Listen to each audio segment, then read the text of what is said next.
बिस्मिल्लाहिर्रहमानिर्रहीम। Dear student, अस्सलाम वालेकुम वरहमतुल्लाहि वबरकातुहू। शाहिद जमील कुरैशी, आपका मैथमेटिक्स का टीचर। इस वीडियो लेक्चर में हम सेकंड ईयर मैथमेटिक्स का चैप्टर नंबर 1 उसके कुछ टॉपिक्स को हम डिस्कस करते हैं। तो बगैर टाइम ज़ाया किए हम चलते हैं अपने इस लेक्चर की जानिब। मेरा बेटा, आज का जो हमारा टॉपिक है, जो कि हमारे पास चैप्टर है, that is about function and limits. जो आपका चैप्टर नंबर 1 है, that is function and limits. इस फंक्शन और लिमिट्स में हमने जो टॉपिक डिस्कस करना है वो आज हम पढ़ेंगे अबाउट पैरामीट्रिक इक्वेशंस या parametric functions, hyperbolic functions, even functions and odd functions के बारे में पढ़ेंगे और इनसे रिलेटेड हम मुख्तलिफ किस्म के एग्जांपल्स को देखेंगे। उम्मीद करूंगा कि आप बड़ी संजीदगी के साथ मेरे इस वीडियो लेक्चर को देखेंगे। अगर आप सेकेंड ईयर के स्टूडेंट्स हैं, चाहे आपका तल्लक फेडरल बोर्ड के साथ है या पंजाब बोर्ड के साथ है, तो आप अपना पेन और रजिस्टर निकाल कर कुछ इंपॉर्टेंट बातें अगर मैं करूं तो उनको आप नोट कर लें या आप स्क्रीनशॉट बना लें ताकि आपके लिए आसानी हो। तो मूव करते हैं, that is about parametric function. मेरा बेटा, सबसे पहले ऑलरेडी मैं वीडियो में डिस्कस कर चुका हूं कि फंक्शन हमारे पास क्या होता है। जैसा कि हमने पढ़ा था कि function is basically the relationship between two things में आपके पास दो पैरामीटर्स आ सकते हैं, टू वेरिएबल्स आ सकते हैं, कुछ भी, यानी कि हमारे पास डोमेन और रेंज के दरमियान में ताल्लुक आ सकता है। मैंने कुछ इनपुट्स और आउटपुट्स का जिक्र किया था, उसके वापस में ताल्लुक आ सकता है। तो उसे हम नॉर्मली क्या कह सकते हैं कि relationship between two variables, that is called function. Question is this कि what is parametric function.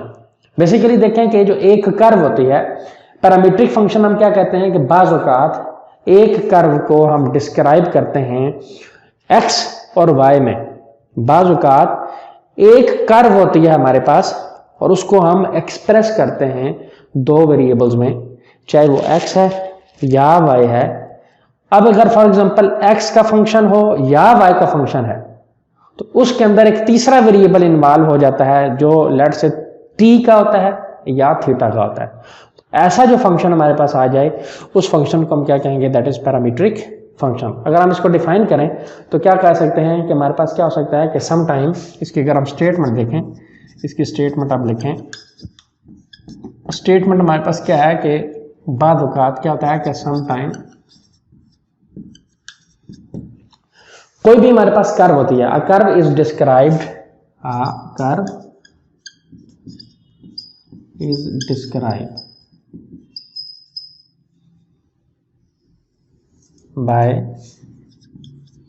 Both.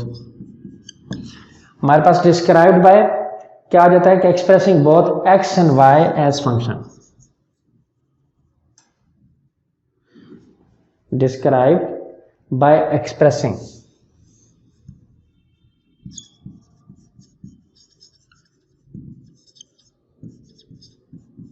both x and y as function। अब क्या मतलब कि एज फंक्शन, अगर हम इसको देखें of third variable x and y as function of third variable, ये इसकी कंडीशन है। अब थर्ड वेरिएबल x और y के अलावा होगा, यानी कि वो हमारे पास क्या हो सकता है, दैट इज t हो सकता है या थीटा हो सकता है हमारे पास। X Y that is called parameters. ये टी और थीटा जो है, इस टी और इस थीटा को हम कह सकते हैं विच इज कॉल्ड पैरामीटर।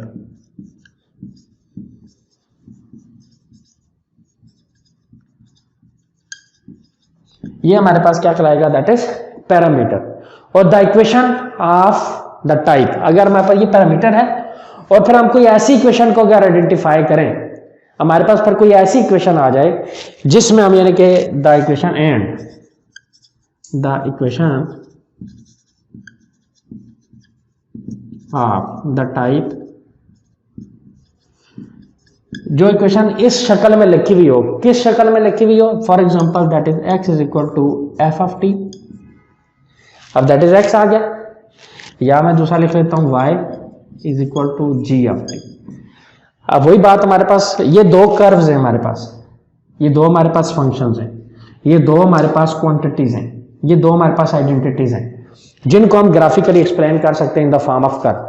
तो मैंने क्या लिखा कि बाज़ औक़ात a curve, this is one of the curve, This curve is described by expressing both x and y as function of third variable.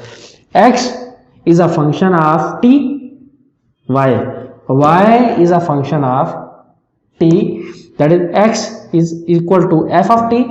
Here function is f, here function is g.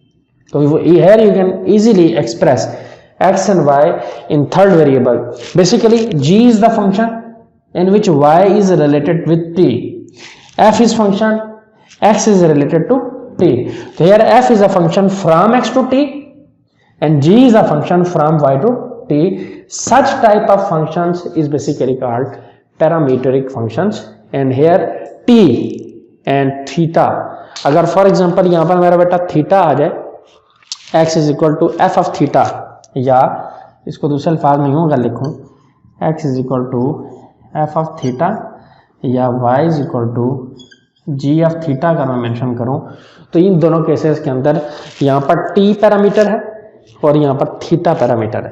Parameter से मुराद ये है कि कोई चीज़ लाजम और मलजूम होती है, इसके बगैर कोई मतलब नहीं है. फॉर एग्जांपल मैं अगर लिखता हूँ काज अकेला लिख देता हूँ, साइन अकेला लिख देता हूँ या टेंजेंट लिख देता हूँ, तो इसका कोई मतलब नहीं है. लेकिन जैसे मैं थीटा लिखता हूँ तो इसका मतलब है कि that is one of the trigonometric function, यानी कि काज ऑफ थीटा या काज ऑफ टी या काज ऑफ 30 डिग्री. तो यहाँ पर थीटा हो गया या टी हो गया या 30 डिग्री हो गया, ये जो एंगल है ये बेसिकली पैरामीटर ही होगा. ये हमारे पास क्या होगा, दैट इज पैरामीटर्स. क्लियर हो गया कि नहीं. अब हम इनके कुछ एग्जांपल्स की तरफ मूव करते हैं कि हमारे पास क्या एग्जांपल होगी. फॉर एग्जांपल इसी को एग्जांपल देख लेते हैं कि just like x is equal to हमारे पास आ जाता है for example e dot g हमारे पास एक ग्रीक वर्ड है और इसका मतलब क्या होता है, एग्जाम्पलिया ग्रीशिया. इसको हम कैसे पढ़ते हैं, E dot G stands for एग्जाम्पलिया ग्रीशिया. लिहाजा इसका मतलब होता है फॉर एग्जाम्पल. लिहाजा हम बार बार ई डॉट जी यूज करेंगे, तो लिहाजा आपको पता होना चाहिए कि ई डॉट जी किसके ऊपर स्टैंड करता है, दैट इज एग्जाम्पलिया ग्रीशिया. ओके, मूव करते हैं. उम्मीद है आपको समझ आ रही होगी. x is equal to F of, कोई भी एग्जांपल ले लेते हैं. For example x is equal to, ये हमारे पास एक इक्वेशन पैरामीट्रिक इक्वेशन है, x is equal to A T का square, x is equal to A T का square and y is equal to हमारे पास ए टी आ जाए. तो मेरे बेटा इसमें गौर से देखें तो यहाँ पर अगर डेफिनेशन को देखें तो डेफिनेशन में एक लफ्ज़ यूज़ किया गया है दैट इज़ कर्व. यहाँ पर हमने देखा कि ये टर्म कौन सी यूज़ की है कि ये फंक्शन बेसिकली कर्व को रिप्रेजेंट कर रहा है, लेकिन उसने यहाँ पर एक चीज़ कह दिया कि ये जो कर्व है ये डिस्क्राइब कर रही है एक्स को भी और वाई को भी. तो यहाँ से आप एक और चीज़ जज करेंगे कि इस कर्व के अंदर एक्स का होना और वाई का होना दोनों का क्या है, ज़रूरी है. मीन्स के सेट ऑफ इक्वेशन आएंगे हमारे पास. जो पैरामीट्रिक इक्वेशन होती हैं उसमें हमारे पास फंक्शन एक्स का y का किसी थर्ड वेरिएबल के साथ यानी कि रिलेशनशिप होगी. तो इसमें x है जो कि विद रिस्पेक्ट टू t का देखें, x is a function of t, y is a function of t, where t is in this case t is parameter. तो here you can say that is also one of the set of parametric equation. इसी तरीके से हम एक और ले लेते हैं. इसी तरह हम एक और इक्वेशन ले लें कि that is x is equal to a cos of theta and y is equal to b sin of theta. तो अगर आप इसको गौर से देखें तो x is equal to cos of theta and y is equal to b sine of theta. तो it means कि s is a function of theta.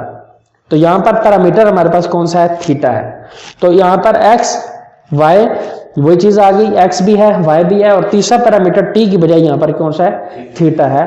तो हम यानी कि इस तरह के फंक्शन को हम क्या कहेंगे, that is called parametric function. तो मूव करते हैं जरा क्वेश्चन की तरफ. एक एग्जांपल लेते हैं जिसका ताल्लुक हमारा इसके साथ है, पैरामीट्रिक इक्वेशन के साथ.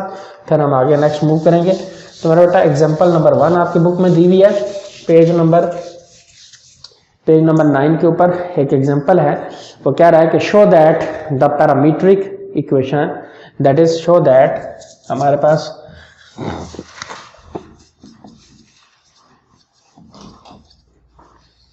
एग्जाम्पल नंबर 1 है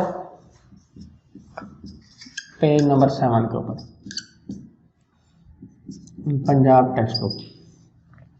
उसमें कह रहे थे कि show that the parametric equation से दी दी that is x is equal to a cos of T and Y is equal to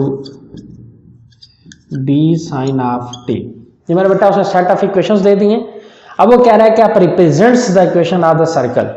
ये दो इक्वेशन जो हैं आपने शो ये करना है, टू शो दिस, या यूँ कर लें इक्वेशन नंबर 1 है ये, इक्वेशन नंबर 2 है। आपने शो ये करना है to show equation number 1 and 2 is basically क्या है जी, इक्वेशन ऑफ सर्कल है।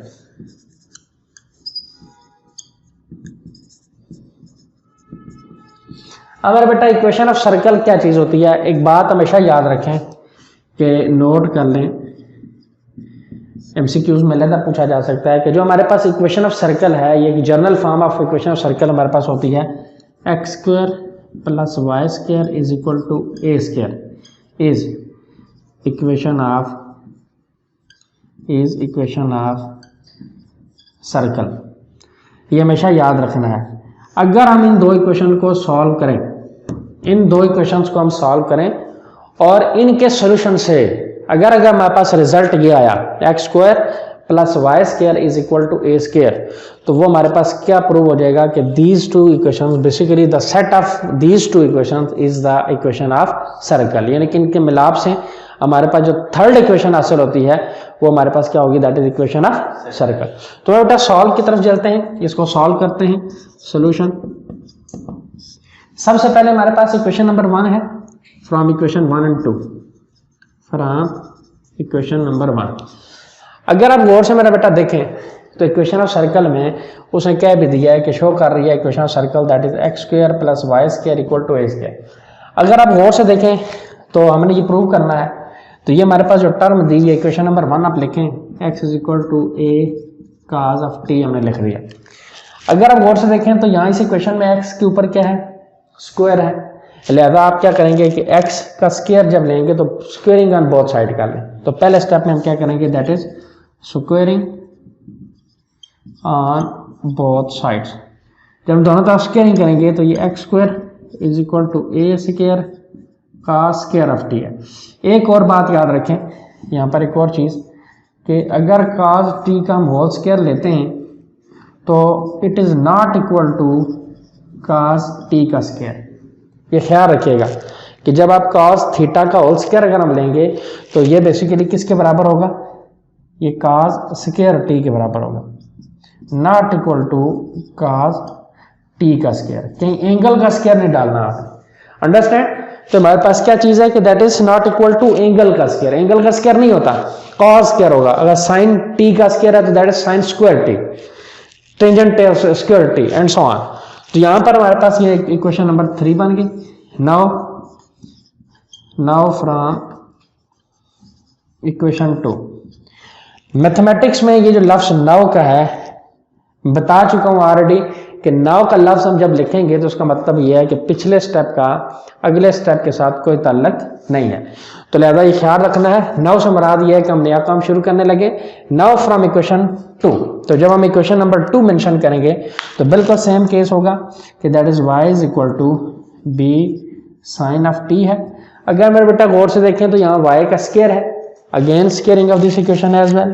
तो आपने क्या करना है, squaring, again squaring on both side. इसको दोनों साइड पे आप स्क्वायर कर दें। जब आप स्क्वायर करेंगे तो ये भी सिचुएशन क्या बनेगी, y square is equal to b square sine of square t, that is equation number 4। अगर आप देखें हमने जो प्रूव करना है उसमें देखें कि एक्स स्क्वायर की भी वैल्यू हमने फाइंड कर ली, वाई स्क्वायर की भी वैल्यू हमने फाइंड कर ली। अब इन दोनों को क्या दरमियान में क्या है, प्लस है, तो इट मीन्स कि हमने इक्वेशन नंबर 3 और 4 को सम करना है। नाउ एडिंग इक्वेशन 3 एंड 4, हम इक्वेशन 3 और 4 को हम ऐड करेंगे और उनका रिजल्ट देखेंगे। लेफ्ट साइड को लेफ्ट में ऐड करना है और राइट साइड को राइट पे ऐड करना है। तो लेफ्ट साइड है इक्वेशन नंबर 3 की, that is x square, plus right side left side है इक्वेशन नंबर 4 की, दैट इज वाई का square, that is equal to right hand side that is a square cos of square t, while b is basically that is b square, this one sin square of T. तो बेटा इसमें आप एक और चीज देखें कि ये हमारे पास बी साइन ऑफ टी है, सॉरी ये इसमें आपको ए साइन ऑफ टी दिया। ये हमारे पास गलती है कि क्वेश्चन में यहाँ पर क्या है, that is a sine of t. तो यहाँ पर हमारे पास क्या रहेगा, दैट इज ए, और यहाँ मेरा बेटा आप इसलाह कर लें इसकी, दैट इज ए स्क्वायर, और यहाँ पर भी हमारे पास क्या आ जाएगा, that is A square sine square of t. अब यहाँ से एक चीज कॉमन आ रही है, आप ए स्क्वायर कॉमन ले लें तो फिर हमारे पास जो चीज आएगी वो क्या होगी, that is cos square of T plus sine square of T. ये हमारे पास रिजल्ट आएगा। जब हम इसको देखेंगे दैट इज, तो हमारे पास सिचुएशन क्या बनेगी, x square plus y square. अब आपको पता है कि ये सिचुएशन क्या आ गई, x square plus y square equal to a square, और ये है होता है 1।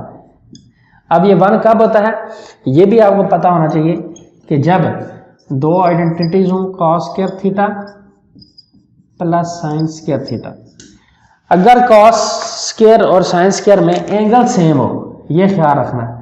अगर यहाँ थीटा है, यहाँ पर भी थीटा है, दोनों का स्क्वायर हो और प्लस हो या सम हो, तो ये क्वांटिटी इक्वल टू 1 आ जाती है। इस वजह से इन दोनों का अगर आप गौर से देखें तो एंगल सेम है, cos square of angle plus sine square of angle must be equal to 1। तो यहाँ पर हमारे पास क्या चीज़ आ गई, x square plus y square is equal to a square. Basically अगर आप गौर से देखें तो ये वो इक्वेशन हमारे पास आ गई है। तो इट मीन्स कि therefore this is the required, this is the required equation of circle, hence proved. तो ये था हमारे पास। अगर हम दो इक्वेशन को मींस के दो पैरामीट्रिक इक्वेशंस को अगर हम सॉल्व करें तो उनके सॉल्यूशन से हमारे पास इस तरह का रिजल्ट आ सकता है। तो इसको हम क्या कहते हैं, दैट इज पैरामीट्रिक इक्वेशन। अगर आप गौर से देखें तो आपके एक्सरसाइज 1.1 का क्वेश्चन नंबर 7 100% यही चीज है, वही क्वेश्चन है कि उसमें भी यहाँ पर यही कहा गया है कि show that the parametric equation. तो हम उसकी तरफ चलते हैं, क्वेश्चन नंबर 7 की तरफ। Next exercise 1.1 question number 7। उम्मीद है कि मैं आपको समझा पाया हूँ। अगर किसी बच्चे का कोई क्वेश्चन हो तो आप कमेंट बॉक्स में ज़रूर पूछें, मैं कोशिश करूँगा कि मैं आपको उसका आंसर डिलीवर करूँ। और अगर किसी का कॉन्सेप्ट क्लियर नहीं है तो मैं अगेन वीडियो बनाकर आपके क्वेश्चन का ज़रूर यानी कि जो एक्सप्लेन करूँगा। एनीवे मूव करते हैं मेरा बेटा 1.1 question number 7 part number 1। Question number 7 है, उसका पार्ट नंबर 1 है। इसमें कौन सी एक्सरसाइज है हमारे पास, 1.1 second year math second year.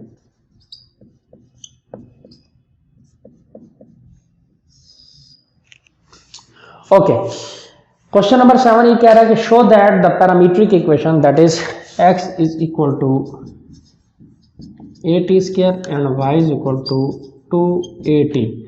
मैं बेटा ये दो इक्वेशन उसने दी हैं और उसने एक बात कह दी है कि ये दो इक्वेशंस रिप्रेजेंट करती हैं इक्वेशन ऑफ पैराबोला को। बेसिकली वो क्या कह रहा है कि these two equations represents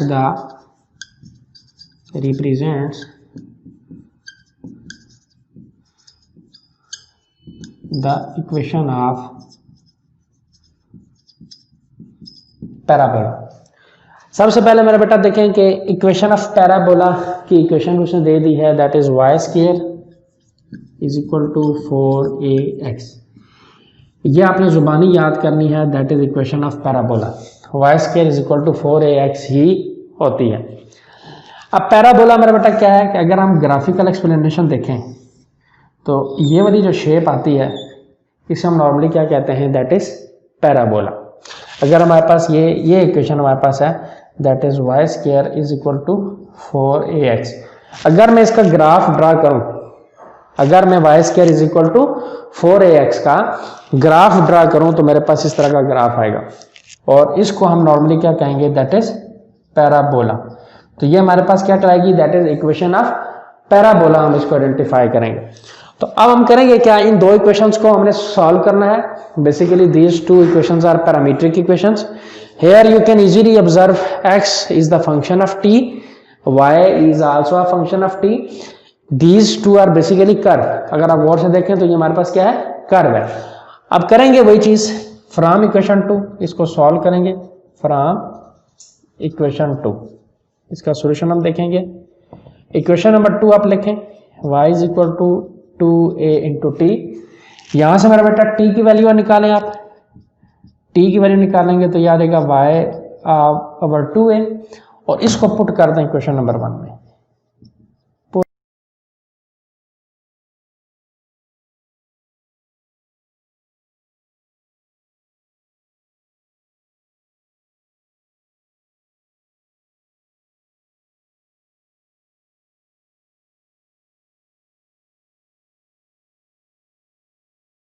equation number 1, पहले इक्वेशन नंबर 1 आप देखें। जब आप 1 इक्वेशन देखेंगे that is y is equal to 2at, जहां पर आपका t है y is equal to 2a, और t की जगह आपने यूज कर लिया क्या जी, सॉरी इक्वेशन नंबर 1 में पुट करना था, तो 1 इक्वेशन लिखें x is equal to a t का square a y by 2a इसका whole square, that is a y square और 4a का स्क्वायर आ गया। यहाँ मेरा बेटा एक पावर से कैंसिल हो गया, और पीछे अगर आप बोर्ड से देखें तो क्या बचा, x is equal to y square over 4a। अगर हम इसको क्रॉस मल्टीप्लाई करें तो ये आ जाएगा y square is equal to 4ax। तो Y square equal to 4ax, फिर हमारे पास क्या है, वही रिजल्ट आ गया है जो हमने फाइंड करना था। देयरफॉर दिस इज द, आप क्या कह सकते हैं, this is required equation of parabola. This is required equation of parabola. उम्मीद है मेरा बेटा कि आप पैरामीट्रिक इक्वेशन के बारे में बहुत अच्छे तरीके से समझ गए होंगे। Next topic hyperbolic function, even and odd function हम इंशाल्लाह नेक्स्ट वीडियो में डिस्कस करेंगे। अगर आपको मेरी बात समझ आई है तो आप इस लेक्चर को ज़्यादा से ज़्यादा सेकेंड ईयर के बच्चों तक शेयर करें। अगर किसी बच्चे को समझ नहीं आई तो कमेंट बॉक्स में ज़रूर बताएं ताकि अपनी मेथडोलॉजी को फर्दर इम्प्रूव किया जाए। उम्मीद है आपको समझ आई होगी। शाहिद जमील को इजाज़त दें, नेक्स्ट वीडियो में मैं दोबारा हाज़िर होऊंगा। अल्लाह ताला आप सबका आमीन नासिर हो। अल्लाह हाफ़िज़।